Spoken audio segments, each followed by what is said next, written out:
City એ division police સ્ટેશનમાં જે લૂંટનો બનાવ બન્યો હતો, આમાં જે ફરિયાદી છે આનું નામ ફરીદાબેન છે અને ફરીદાબેનના ઘરે કાલે 2 માણસ આવ્યા હતા અને આને દવા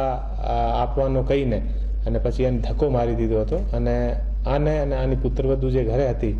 અને બંનેને બાંધીને અને પછી આને ઘરના અંદર લગભગ 240 ગ્રામ यानी 24 તોલાના આસપાસ સોનો અને 1 લાખ રૂપિયા નગદી એ લોકો લૂંટ કરીને લઈ ગયા હતા। આ સૂચના પોલીસ સ્ટેશનને મળતા પોલીસ સ્ટેશનના પીઆઈ અને બીજા સિનિયર અધિકારી તુરંત આ જગ્યા ઉપર પહોંચીને અને આખો જે જગ્યા છે આનો નિરીક્ષણ કરીને અને પોતાના જે ઇન્ટેલિજન્સ અને જે હ્યુમન સોર્સના માધ્યમથી કામગીરી કરી અને ટોટલ જે 2 આરોપી આ ઘટનામાં હતા, બંને આરોપીને પોલીસ દ્વારા અરેસ્ટ કરવામાં આવેલ છે। એ જે બંને આરોપી છે, એકનું નામ છે હિતેશભાઈ પ્રેમજીભાઈ હોડાર, જાતે ખારવા, લગભગ 28 વર્ષ અને આસપાસની ઉંમરનો છે અને એ આ પોરબંદરનો નિવાસી છે। બીજો જે આરોપી છે આનું નામ છે ધાર્મિક હરીશભાઈ પરવાડિયા, એ પણ ખારવા અને આની ઉંમર 21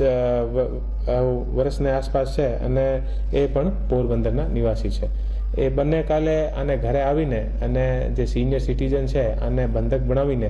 અને 24 તોલા સોનો અને 1 લાખ રૂપિયા નગદ લૂંટ કરીને લઈ ગયા હતા